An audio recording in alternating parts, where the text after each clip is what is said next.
دعاؤں کی مقبولیت کے لیے زیارت کی قبولیت کے لیے انشاءاللہ بار بار ان مقامات پہ آنے کی اس سے بہتر صلوات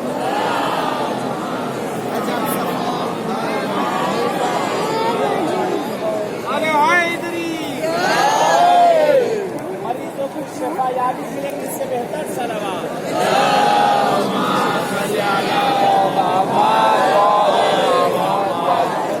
اعوذ باللہ السمیع العلیم من الشیطان الرجیم بسم اللہ الرحمن الرحیم خدا کا شکر ادا کرتے ہیں اس معبود کا، اس پروردگار کا کہ جس نے ہمیں اور آپ کو توفیق دی آج سرزمین نجف اشرف پر ہم لوگ آ گئے۔ یہ وہ زمین ہے کہ جس کے لیے روایت ہے چوتھے آقا امام زین العابدین علیہ السلام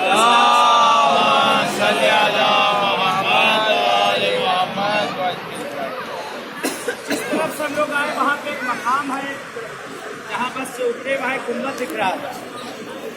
وہ مقام تھا صاف صفا یمانی۔ وہ ایک صحابی ہے مولا کے، انشاءاللہ وقت ہوگا بعد میں بیان کیا جائے گا، لیکن مین چیز اس کے اندر ایک جگہ ہے جس کو مقام امیر المومنین کہتے ہیں۔ یہ وہ جگہ ہے جہاں مولا علی جا کر عبادت کیا کرتے تھے کوفے سے آ کر۔ اس جگہ پر ایک نخلستان تھا، کھجور کا باغ تھا، ایک مدینے کا اور ایک یہاں کا۔ مولا علی کا مقام بھی وہ جگہ موجود ہے، جگہ بنی ہوئی ہے۔ وہاں پر مولا تنہائی میں آ کر عبادت کیا کرتے تھے۔ اسی سے ملا ہوا ایک اور مقام ہے، ایک جگہ ہے، ایک سفید گنبد وہیں تھا سائڈ میں۔ وہ جگہ ہے، وہ مقام ہے جسے مقام امام زین العابدین علیہ السلام کہا جاتا ہے۔ کہ ملتا ہے کہ مولا علی کا روضہ تو بعد میں بنا ہے، لیکن قبر کافی عرصے تک مخفی رہی، بہت عرصے تک۔ جیسا کہ آپ کو پتا ہے ایک واقعہ بہت مشہور ہے کہ ہارون رشید شکار کے لیے آتا، اس نے اپنے کتوں کو چھوڑا، ہرن کے پیچھے، ہرن بھاگتے بھاگتے ایک ٹیلے کے اوپر چڑھ جاتے، کتے اس ٹیلے پہ نہیں گئے، اس کے آگے بڑھ نہ سکے، پھر ہرن وہاں سے بھاگ دوبارہ شکار کو آیا تو اسی طرح سے پھر قضیہ پیش آیا۔ کہتے ہیں وہاں پہ درخت بھی تھا، ٹیلے کے اوپر درخت بھی تھا۔ کہتے ہارون نے اپنے شکرے باز جو پرندوں کا شکار کرتے ہیں ان کو چھوڑا۔ کہتے وہ اس ٹیلے پہ آیا اور آنے کے بعد درخت تھے، پرندے آ کر وہاں بیٹھ گئے، باز وہاں ٹہلتے رہے، اس ٹیلے پہ جگہ پہ نہیں آئے۔ یہ پورا ایریا یہ وہی جگہ ہے کہ جسے کوہ چودی کہا جاتا ہے، کوہ چودی، جہاں جناب موسیٰ بھی اللہ سے جا کر گفتگو کیا کرتے ہیں۔ ہارون بہت پریشان کہ کیا ماجرا ہے، یہ کتے اوپر نہیں چڑھتے، جب بھی میں آتا ہوں ہرن یہاں سے بھاگ دیتا ہے۔ بہت پریشان ہوا، اس نے کہا پتا تو کروں آپ کی جگہ ہے کون سی؟ ایک بہت اونچا سا ٹیلا ہے، جگہ ہے۔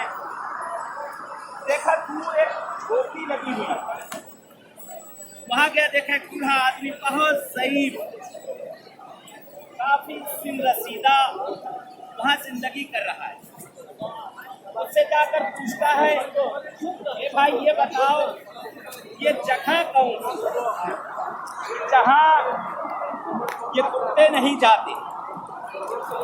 کہتا ہے کہ اس شرط پر میں بتاؤں گا کہ میری جان کی مال کی تم امان دو، کیونکہ ہارون کے بارے میں سب جانتے تھے۔ کہتا میری جان مال کی امان دو تب میں بتاؤں گا یہ جگہ کون۔ کہتے ٹھیک، میں نے تجھے امان دیا، اس کو اور تیرے خاندان کو میں نے امان دیا، آخر بتا تو یہ جگہ ہے کون سی کہ جہاں یہ کتے یہ نجس اوپر نہیں جاتے؟ کہتا اس جگہ پر قبر امیر المومنین علیہ السلام ہے۔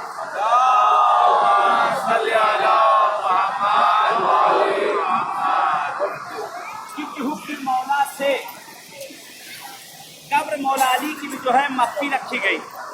इमाम हसन इमाम हुसैन को आपने वसीयत की और कहा था निशानी मिटा देना, निशानी हटा देना। आइमे मासूमीन की कब्रों की इहानत करने की बहुत ज़्यादा कोशिशें की गई। कहता है कटवा हारून कहता हाँ अब मेरी समझ में आया, अब समझ में आया कि ये कुत्ते वहाँ क्यों नहीं जाते। हारून की तो वहाँ समझ में आया, मेरे भी कुछ समझ में आया कि ये कुत्ते नजब क्यों नहीं आते। ये कुत्ते ये नजीस नजब क्यों नहीं आते, क्योंकि यहाँ ये पाकों की जगह है, यहाँ पाक लोग आया करते हैं। सरजमीन नजब का एक यहाँ की तारीख है कि ज़मीन नजब पे जो इसकी हद है आज नजब की, वहाँ अगर कुत्ता आपको मिल भी गया तो कुत्ता आपको नहीं काटेगा। एक वो बहुत ही बड़ा कुत्ता हो कि कुत्ता उसे काट ले, कुत्ते से भी बढ़कर वो कुत्ता होगा कि कुत्ता उसे काटेगा, वगरना कुत्ता उसे नहीं काटेगा। कहते पहली बिना छठे इमाम ने इस जगह की रखी। हारून ने इस जगह को ढूंढा, कहते उसके बाद इसमें बोरियां लगवाए और मौला के कब्र में भी एक सियासत, उधर नहीं जाना मुझे, उस तरफ गुफ्तगू बहुत पुरानी हो जाएगी। उसकी वो भी एक सियासत जिसकी वजह से उसने बोरियां लगवाया था और कब्र के निशान को वहाँ पे उसने उजागर किया। उसके बाद से बहरहाल ये कब्र सामने आई धीरे धीरे। कहते चौथे इमाम उस जमाने में भी बहरहाल ये कब्र बिल्कुल मक्का, चौथे इमाम के जमाने कहते हैं मौला इमाम सलाम जिस वक्त अपने जद की ज़ियारत के लिए आया करते, हम लोग जो होटल के आगे वो मकाम है वहाँ पे जहाँ पे हम लोग उतरे, वो मकाम है मकाम इमाम ज़ैनुल आबिदीन अलैहिस्सलाम। रोड का नाम है शारे सफा साफे सफाई यमानी के नाम से। मौलानी के सहाबी जो उस जगह पे दफन है कि जिनके लिए मिलता है कि अमीर कायनात एक दोराहे पे बैठे हुए थे, एक तरफ ये नजब का रास्ता था और एक तरफ एक कुफे का रास्ता, दो राहे पे मौला बैठे हुए थे। आका ने फरमाया बैठे तो कुछ लोग बात हो रही, मौला फरमाते हैं कि कल यहाँ यमन से एक जनाजा आएगा। लोग ताकीद करते यमन कहाँ, नजब कहाँ, यमन से जनाजा यहाँ क्यों आने लगा। क्या मौला जो आप कह रहे ये सही है? अली चुप, अली चुप है। कहा यमन से यहाँ जनाजा आएगा। कहा मौला यानी उस जमाने में भी मौला के ऊपर लोग शक करते भी मौजूद था। बहरहाल कहते चलो देख ले, कल भी इंतजार करते हैं। कल मौला ने फरमाया, कल अली ने कहा है यमन से जनाजा आएगा, कल देखेंगे। दूसरे दिन का इंतजार किया जा रहा है। लोग बैठे उस जगह पे क्या देखते हैं कि सामने से एक ऊँट चला रहा है, ऊँट के ऊपर जनाजा रखा हुआ है और एक शख्स उसकी निहार को पकड़े हुए लिए चला रहा है। कहते लोगों को ताज्जुब हुआ। कहते जब नजदीक हुए उससे जाकर पूछते हैं कहाँ से आ रहे हो, कौन हो तुम, कहाँ से आ रहे हो? कहते हम यमन से आ रहे। कहा क्यों आ रहे हो? कहा इसलिए कि हमारे बाबा ने वसीयत की थी मुझे इस जगह पे दफन किया जाए, क्योंकि अनकरीब दुनिया का मजलूम तरीन शख्स इस जगह पे दफन किया जाएगा। अनकरीब इस जमीन पे दुनिया का मजलूम तरीन शख्स यहाँ पर दफन किया जाएगा। कहते उस वक्त अमीर कायनात फरमाते हैं कि तेरे बाप ने सच कहा, वो मैं ही हूँ जो अनकरीब इस जमीन पर दफन किया जाऊँ। तो जनाजा था असीब यमानी का, सहाबी रसूल असीब का जनाजा था वो, और काफ़ी जंगों में रसूल के साथ वो रहे। कहते मौला मोमिन सलाम ने आका ने कहते नमाज पढ़ाई और उसके बाद उस जनाजे को वहाँ पे दफनाया गया, जनाजा वहाँ दफन किया।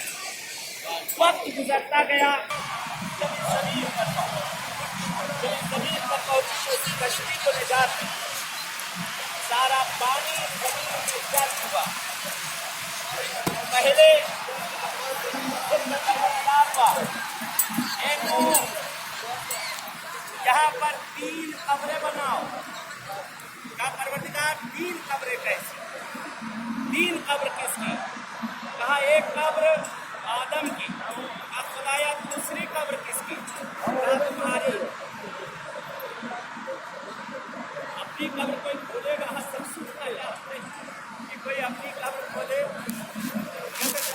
ने अपनी भी कब्र खोली कहा खुदाया दूसरी कब्र किसकी कहा वो वसीय रसूल की पैगंबर समाज की वसी की कब्र जगह मिले कहते वो तीनों कब्रें आपने यहाँ पर खोली बड़ा निस्वात है कि यहाँ पे मैंने इसके आगे का घूमने का इंशाल्लाह जब वहाँ चलेंगे परसों तो सहला चलना है परसों इंशाल्लाह मेरा आज कोई प्रोग्राम नहीं बिल्कुल आराम आप लोग को करना खाली यही ज़ियारत आराम करिए खूब सोइए रात को 2:30 बजे तक जाइएगा आज कोई प्रोग्राम नहीं कोई नहीं खाली आराम करो आप लोग खाओ पियो आराम करो रात को 2:30 बजे आपको जगा देंगे इंशाल्लाह नमाज चलेंगे मस्जिद सहला और नमाज सब वहाँ जा करेंगे कहाँ मिलने वाली है मिलेगी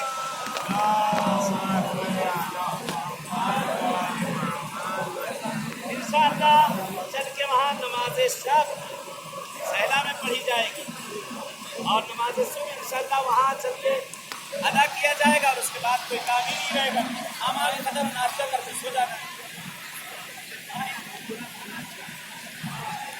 कह रहे मौलाना कि 2:30 बजे उठाएंगे नहीं आपको 2:30 बजे नीचे आ जाना है अगर नमाज शब पढ़ना है तो 2:30 बजे नीचे आ जाना अभी बहुत बड़ी रात है बहुत बड़ी रात जाने बाद खाने का सोना ही करना है 1 घंटा भी सोने बहुत अभी बस पे हाथ की भर को सोते हुए आराम करते हुए माशाल्लाह खान भी सारे प्रकार से चलिए कितना नंबर समझते सोते हुए चले आए माशाल्लाह बोल बोल के हम भी सो रहे और सब आराम से सब सोते हुए आए इंशाल्लाह सुबह का प्रोग्राम यही रहेगा कि सवेरे चलेंगे वहाँ नमाज पढ़ेंगे नमाज सुबह अदा करेंगे जनाब कुमैल को चल के सलाम किया जाएगा मस्जिद हन्नाना चल के चूमेंगे वहाँ भी इंशाल्लाह ज़ियारत करेंगे और आके नाश्ता करके सो जाएंगे कुछ नहीं करना ये थोड़ा सा प्रोग्राम इंशाल्लाह कहते हैं कि बहरहाल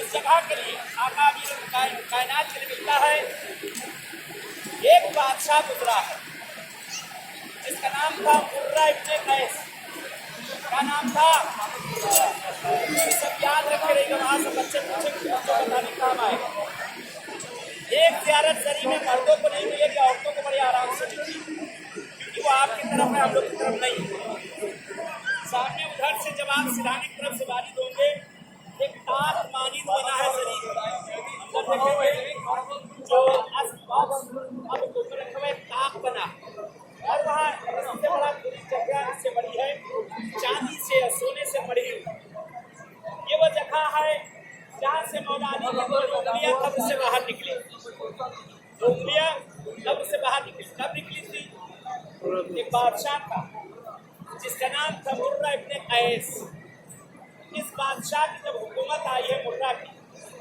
कहते मुर्रा इब्ने कैस इसने नजफ को तस्लीम की यानी कब्जा किया नजफ के ऊपर और उसके बाद नजफ में इसने कत्लेआम लगाया हरम में आता है आकर मौला की कब्र के सामने खड़ा होता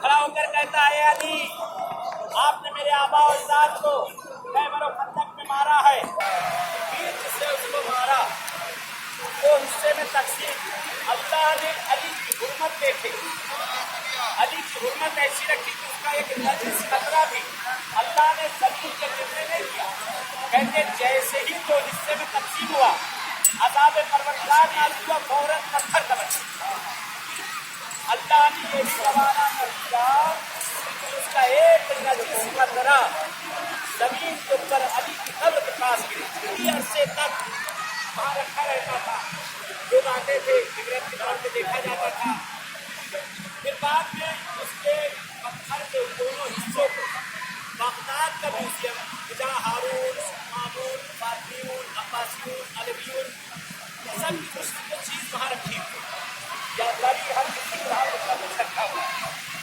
अफ्रीका जिसकी दोस्ती सबसे سے ہے, بنی امیہ سے ہے, بنی عباس والوں سے ہے, اور یہ عربی سے ہے, فاطمیوں سے ہے, ان سب سے ان کی دوستی. بہرحال عصمت بہرحال کہتے ہیں کہ جب امریکہ نے یہاں قبضہ کیا ہے تو کہتے ہیں کہ بغداد کے میوزیم سے کچھ غائب نہیں ہوا. غائب ہوا تو وہی ایک پتلا غائب ہوا. کیوں؟ کیونکہ علی کی فضیلت کو چھپایا جائے. اے بھائی کتنا چھپاؤ گے؟ سورج کو کب تک تم پردے میں رکھو گے؟ کب تک بادلوں کو پیچھے رہے گا؟ ارے کبھی تو چھٹے گا, اس کا نور نکل کے آئے گا. کہتے جتنا علی کی فضیلت کو چھپانے کی کوشش کی گئی اتنا ہی اجاگر. دنیا کو معلوم ہو گیا کہ یہاں سے چوری ہو گئی. پہلے شاید کوئی جانتا بھی نہیں تھا کہ یہ کیا تھا. سب کو پتہ چل گیا کہ یہ پتھر تھا. کہا یہ پتھر تھا تو کیسا پتھر تھا, تو پورا واقعہ سمجھ میں آ گیا. یعنی علی کی فضیلت ان کی آنکھوں کے سامنے کبھی گوارا نہ ہوئی, لیکن خدا نے ایسا انتظام کیا جب بھی کائنات کے رسول کو چھپانے کی کوشش کی گئی اس سے زیادہ ہمیشہ بڑھتی چلی گئی. برحال آخری زیارت تک آواز میری باقی نہیں رہی.